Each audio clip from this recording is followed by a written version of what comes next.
Alright, so picture this. It's the 14th century and you live in England. You've just woken up on your straw mattress next to your fourth brother. As a figure standing above you gently shakes you awake, you rub your eyes until you can clearly see that the figure is your mother. She's crying because your second sister, who was just 4 years old, died of the bubonic plague. That's the second sibling that passed away this week.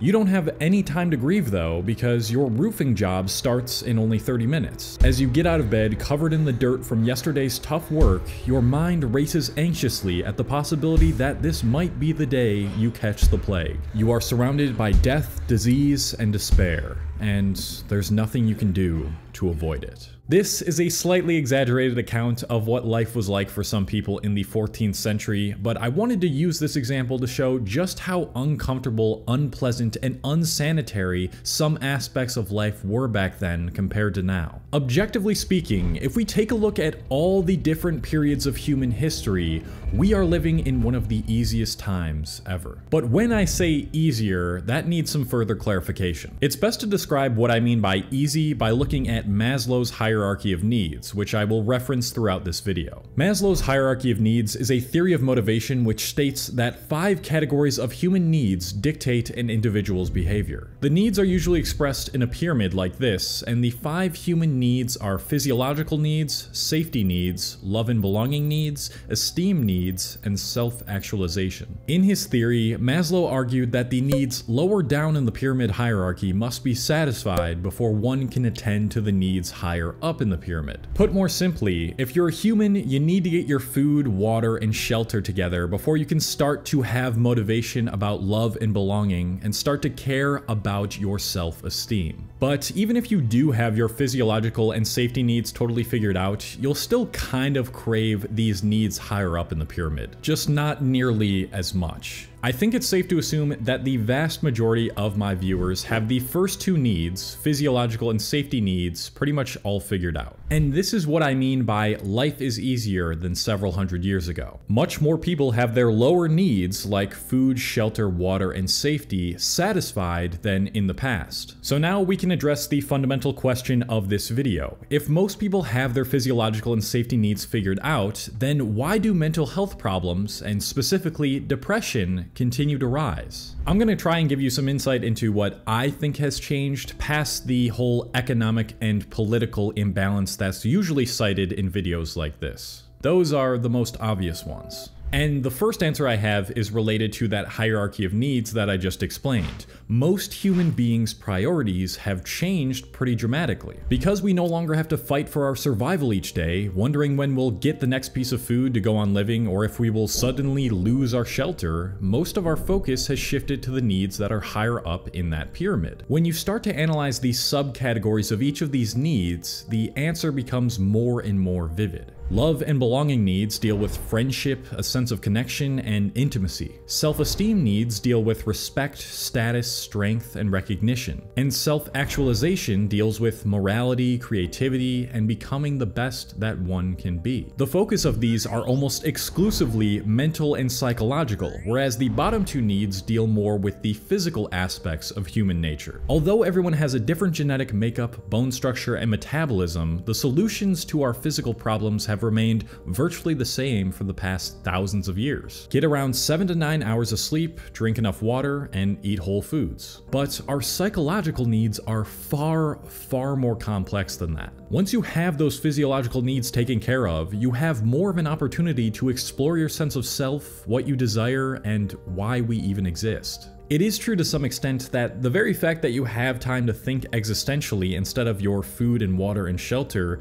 is a privilege in and of itself. The human mind and consciousness in general is far more illusory and confusing than the more physical aspects of reality, and it seems like we learn something new about the mind and the potential issues within it every single day. So for right now, why not focus on something physical that's easier to fix in modern life, like male pattern baldness using Keeps? Now, I'm very fortunate to not have to worry about losing my hair anytime soon, but if I was dealing with some sort of hair loss, like 2 out of 3 guys experience by the time they're 35, then I'd want the option to fix that. Keeps is an online subscription service that helps men keep their hair. You get quality expert care without ever visiting a doctor's office or pharmacy, and all of Keep's treatment plans are delivered to your door at about half the price of traditional pharmacy. Maybe modern life isn't so bad after all. In addition to clinically proven treatments, they also have an award-winning all-natural hair thickening shampoo and conditioner system, and most Keeps customers notice results within 6 months of starting treatment. So if you're interested in stopping your hair loss with Keeps, you can get 50% off your first order by going to keeps.com/Cole or by clicking the first link in the description. That is keeps.com/Cole, and thanks to Keeps for sponsoring this video. So now that our priorities in modern life have shifted towards that of the mind, what has come out of that is an increase in mental diagnoses. In 1917, the American Psychological Association, together with the National Commission on Mental Hygiene, developed a plan for gathering uniform health statistics across mental hospitals. Eventually, after the extreme psychological disorders that developed from World War II, this evolved into what is known as the DSM, or Diagnostic and Statistical Manual of Mental Disorders. The purpose of this manual is to help researchers define and classify mental disorders so they can then improve treatment and research.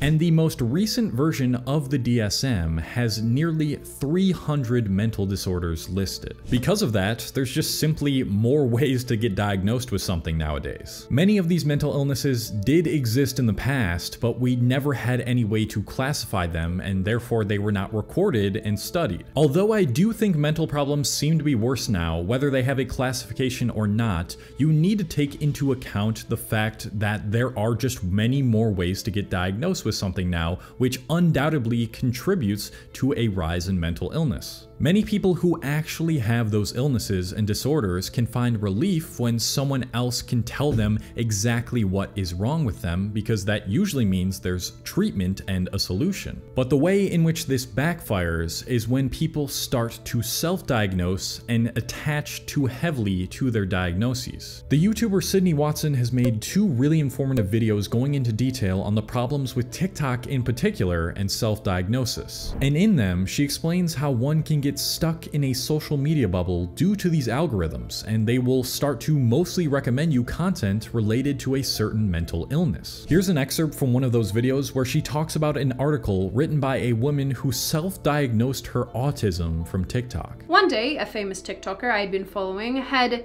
ASD in their bio. I was unfamiliar with this and realized they had autism spectrum disorder. I found this to be interesting because I related to a lot of their posts.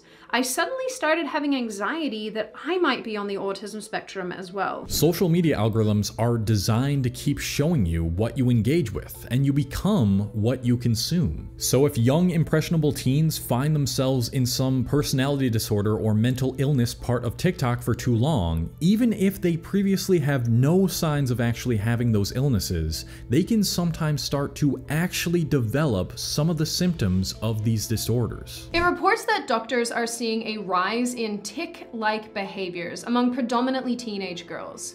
They say that this may be connected to TikTok. Either that, or they might start thinking that something is seriously wrong with them when they even have just a little bit of depression or sadness. I bet if I tried hard enough to look for symptoms that I have to, let's say, autism, you could see that I am on the autism spectrum somewhere these days. We probably all could. Not only is that extremely dangerous, but that is also extremely offensive to the people who actually have these illnesses and disorders. It's safe to say that, at least for young teens who don't know any better, the more they think they know about mental disorders, the more they think that something is wrong with them, and having an illness has become damn near glorified on these apps. The truth for many young people is that they simply just do not understand that everyone gets sad or unattentive or hopeless or depressed sometimes. It's totally normal to be lost in your teenage years when you've just spawned into a life that has no guides or rulebook. And inaccurately diagnosing yourself gives you an excuse to firmly attach to one of those more negative aspects of life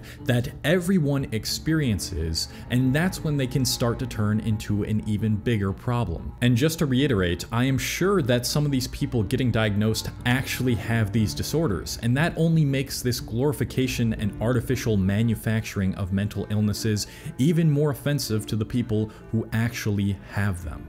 Social media is an interesting place, and it's been the source of a lot of my education in my early 20s. I'm extremely grateful to have access to all of this information at my fingertips. But the internet and information era has also produced the next problem that I want to talk about, which can again be seen in Maslow's hierarchy of needs, and specifically the love and belonging section. Not only has community decreased due to things like the internet, but it's also caused massive distrust between people in general. In my video, The Love Shortage, Why Everyone is Lonelier Than Ever, I talked about how we are more connected, but less connected than ever. It's too easy to get a false sense of intimacy and connection using things like adult websites that keep you comfortable enough to the point where you don't try and pursue deep connection in real life. A lot of people's face-to-face contact these days, if we can even call it that, is with strangers whom they've never actually met online. So when people, especially teenagers, are required to have face-to-face contact in real life, and they realize how fundamentally different it is from online interactions, they become confused and anxious, and thus have a harder time establishing a connection. But I think what is even more problematic than what I discussed in that love shortage video is what I said earlier: the general lack of trust. We are constantly connected to one another. We all know what each of us is doing when we post a story on Instagram or make a tweet. We can see some people's locations on Snapchat, and we have no excuse to not always be available to talk to someone. And ironically, I think that has made forming friendships and romantic relationships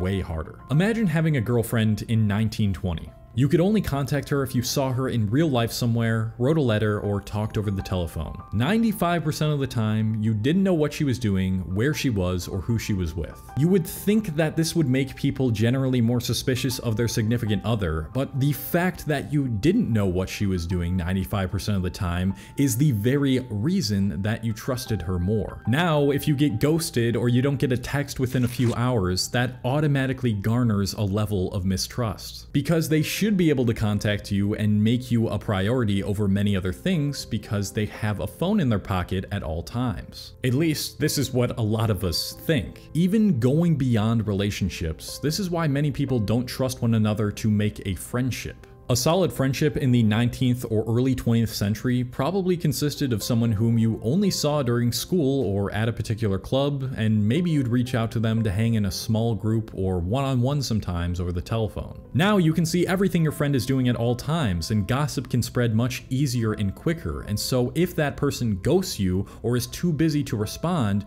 you can automatically label that as them being a bad friend and you won't trust them. Put simply, we all know way too much about each other. We aren't meant to have our whole lives shared on such a global scale, nor are we supposed to know every single atrocity that is happening in the world at all times. The human brain is not even close to being updated to this new level of information overload. And so many of us are unfulfilled and stuck in the love and belonging needs in Maslow's hierarchy without the level of faith and trust in our fellow man required to establish a sense of intimacy, connection, and community. Faith is a word that feels all the more rare these days. When you talk to the newer generation, they lack much of it. And that leads me to the last potential problem that could be fueling this era of depression: the increase in secularism. In case you don't know what that word means, when I use it here, I'm referring to having indifference to rejection or exclusion of religion and religious considerations. Now, before you start to attack me in the comments for thinking that not being governed by religious people is bad, that's not at all what I'm trying to say here. In fact, that's not really what I'm trying to say when I say an increase in secularism causes depression. I think the fact that things in modern society, at least in America, aren't so rigidly built around religions anymore is great. But I don't think that people's increase in pessimistic nihilism is too great. In the Western world, almost everything is based around rationality and objectivity now. When the scientific method became the most popular form of validating someone's claims, much of the modern world realized something. Is reality just an orderless, chaotic universe made up of a bunch of equations and physical items? And if God cannot be proven through the scientific method, then how could he possibly exist? Again, I'm treading on thin ice here because there's a very thin line between being a science denier and believing in science but not relying on it for absolutely everything. Science no doubt has its place when discovering objective truths. Scientific discoveries have led to incredible breakthroughs for humanity and saved millions of lives. But the problem occurs when people put all of their truth in science. Because then any room for considering anything outside of science is completely closed off, and as a result, this can breed nihilism and meaninglessness in people. To use science real quick, it has been shown that religious people who actually practice their religion are generally more satisfied with their lives than non-religious people. And much of that has to do with believing in a higher power, having a purpose in life, having a closely knit community, and having faith in something you can't physically see or prove is there scientifically. Listen, I don't even consider myself a religious person. I'm more of what you would call an agnostic. That is, I can't prove that a God exists, but I also can't prove that a God doesn't exist. And so I choose to go throughout my life looking to science when it's applicable, while still realizing that objective truth has its limitations. As a human, you have the ability to create some sort of purpose and meaning in your life. But for much of the younger generation, they have no religious or spiritual beliefs, and they've lost pretty much all hope in the future, and that breeds a lot of depression and uncertainty. Look, I'm not trying to tell you that you should believe in some higher power. In fact, I'm not even telling you that you should be religious. If you can't have faith in a God, at the very least, you need to have faith in something, in yourself. And trust that the path that you go down in life is the right one, no matter what happens. I think it's incredibly important for those who believe that nothing matters, who can't understand and accept why terrible things happen in the world, to start to explore the writings of existential philosophers like Friedrich Nietzsche, Albert Camus, and Jean-Paul Sartre. I'll leave some links to their work in the description if you're interested. I always recommend looking towards existentialism if you're struggling to find meaning in the absurdity of existence. When you start to break away from a completely objective and rational mindset towards everything, you will much more easily be able to find joy in the good and the bad, the simple and the complex, and learn how to break free of the unconscious dread